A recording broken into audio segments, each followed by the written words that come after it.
সকলোকে নমস্কাৰ জনাই ৫৫০০ LPPG নিযুক্তি প্ৰক্ৰিয়া চলি আছে বা বহুত দিনৰ পৰা সেই নিযুক্তি প্ৰক্ৰিয়া সম্পৰ্কত আপোনালোকে যথেষ্টখিনি জানেই, কিন্তু এই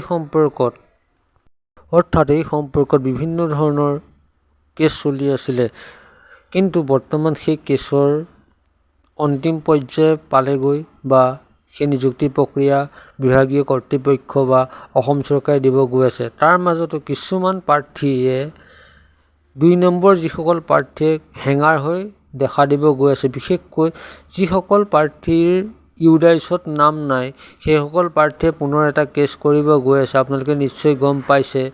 কিন্তু সেইসকল প্ৰাৰ্থীৰ বিপক্ষে যদি এচাম প্ৰাৰ্থীয়ে, মই আপোনালোকক পৰামৰ্শও নিদিওঁ বা মই ইমান জ্ঞানী মানুহো নহয়, কিন্তু সেইসকল প্ৰাৰ্থীৰ বিৰুদ্ধে RTI কৰিলে ভাল হ'ব নেকি? আপোনালোকে এটা বিবেচনা কৰিবচোন। যদিহে সেইসকল প্ৰাৰ্থীৰ বিৰুদ্ধে যদি RTI কৰা হয়, তেখেতে কোন স্কুলত চাকৰি কৰিছিলে, তেখেতৰ ইউডাইচ ক'ত আছিলে, তেখেতে কিমান দিন স্কুলত চাকৰি কৰিলে, সম্পূৰ্ণ তথ্য ওলাই যাব। তেতিয়াহে তেখেতলোকে গম পাব। বিশেষকৈ ৰেগুলাৰ প্ৰাৰ্থীসকলে কাৰো বিপক্ষে যাব বিচৰা নাই। যদিহে যায়, কিন্তু আপোনালোকৰে বিপদ হ'ব। আপোনালোকক সাৱধান কৰি দিছোঁ, কিয়নো 2 বছৰ দিন আপোনালোকৰ কাৰণেই আমাৰ সমস্যাৰ সৃষ্টি হৈছে। আপোনালোকৰ কিছুমান 2 নম্বৰ প্ৰাৰ্থীসকলৰ বাবে।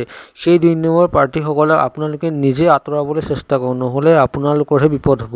যদি এইবাৰ যদি আপোনালোকে যদি